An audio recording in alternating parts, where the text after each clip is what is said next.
afternoon. I am Sharnae Hearn Davis. I am the founder of the Sisters Lifting as We Climb Network. We are a personal and professional support network for women of color, in particular African American women.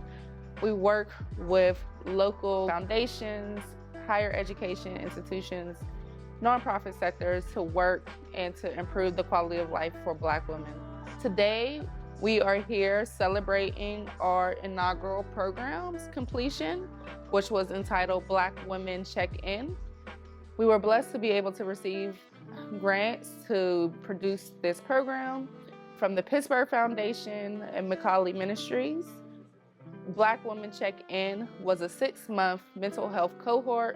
We were blessed to have an opportunity to invest into Pittsburgh Black women to focus on our mental health and our holistic well-being by focusing on core issues around understanding mental health, understanding the difference between mental illness.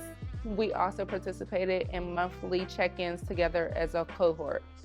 Each of those cohorts was understanding the difference between intergenerational and generational trauma, understanding how do we create strategies for healing, because oftentimes as women, particularly Black women, we don't actually take time out for ourselves. We're taking care of everyone else, whether we're a mother, whether we're entrepreneurs. And so this program was really created to be intentional, to think about what does it really mean to check in, right? Check in to do that internal work. Even as the founder and the program director, check in took on 2 different meanings, right? Checking in on our mental health, checking in with one another, right? We always say, who checks on the strong friend?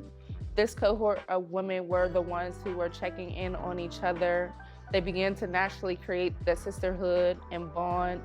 My initial expectations were that I would get help and assistance in growing mentally and meeting women who were on the same track and building each other and finding a sisterhood that I would build a network with.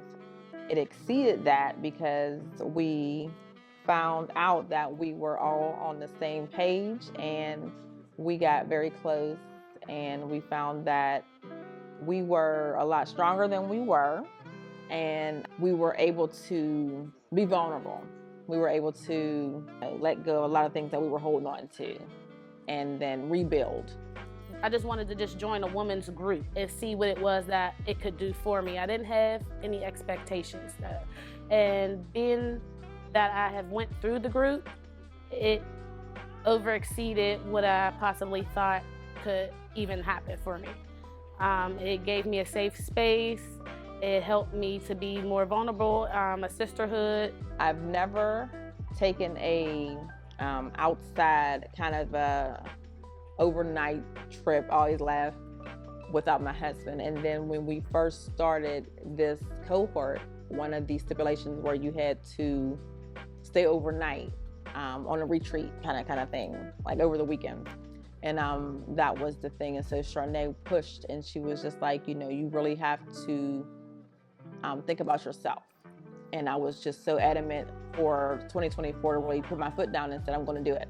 And that was like a big thing, to put myself first, other than my children and my husband. It built my confidence, it built my self-esteem, and I figured to do that, it took a lot of strength. What I have realized about myself throughout the cohort is that not all things that I thought were negative are negative. It's just some things are positive, and being able to gain more awareness, because I didn't know how to channel and deal with certain situations or things, or was blind to the fact, and now I'm a little bit woke. Or self-discovery that I have made, that I am not weak, that I am not a shadow of anyone, that I am strong within myself. I had a stroke in March, and that really made me realize I put people before myself. So I discovered that I need to put me before everybody. I hope that I can use some of the tools that I have learned, got through myself, and to, just pass it on to someone just throughout conversation, maybe within my household, my family, my kids. Being a role model for my children, and especially I have a 11-year-old daughter who really looks up to me more so now, and even my son, but more so my daughter, because it is very important to me. Let her see strength, independence, and the fact that we can do more than just be, you know, a housewife or anything like that. But of course, I used to think that, you know, they were supposed to come first, but they love the fact that I do more for me now. I didn't know I was supposed to be first, so it feels good now. Some advice and some encouragement that I would give other Black women to seek mental health would be to do it. That don't be afraid that you aren't the only one that has gone through something. It might seem like that at the time, but there's definitely people that can relate. I have been able to encourage other women to take steps, even when they are scared, to do it anyway. My hopes and aspirations for myself are that I can keep this train of thought, because ministry always starts at home for me, but to see it in me first, and then to encourage other women to think of themselves first, and then go out and encourage somebody else. I just want to say thank you so much for this opportunity that you have given us. I really appreciate it. It helped, it worked. I'm down for another session if you can. Please put me up in there, you know, ... I'm Leah Hughes, signing out. Bye. I don't believe when God gave me this vision that I think I truly understood how impactful this program has been, or what could actually be. Despite all of the obstacles that we had along our journey, each of the women, when we did our 6-month check-in, they felt as though after 6 months, they were just now beginning to let their walls down. They're starting to create those authentic relationships. By the time they really have created and established that trust and that bond with one another, we're saying that the program is coming to a completion. Today, we're making this video for you to say this program is not a completion, but a continuation. We may be pausing right now, but we know we can see the wins. We can see how we continue to improve those challenges and those obstacles. But we are here today to bring together community partners into the space so they can hear from the women one-on-one, and they can hear their own side of the stories from how this program has been impactful. But we also need your support. So we now know that this is a need.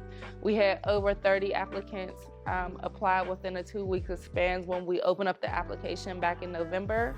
And it was so disheartening that we actually had to turn away so many women who was interested in taking on their journey and being accountable for their own mental health. But in order to do that, we need funding. We cannot stress how much we need funding.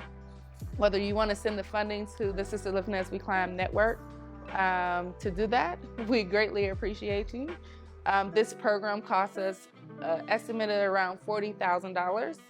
But in order to do this, we can do much more through partnerships. So yes, funding is crucial, but let's begin to sit down at the table to think critically around how DHS could be at the table, the University of Pittsburgh School of Social Work, and other institutions like that who already have the resources. We're already in the trenches, and think about how we can work smarter and not harder. Thank you, and have a blessed day. We extend our heartfelt gratitude to our current funders and donors for their unwavering support. Today, we invite you to join us in a vital movement to invest in Black women.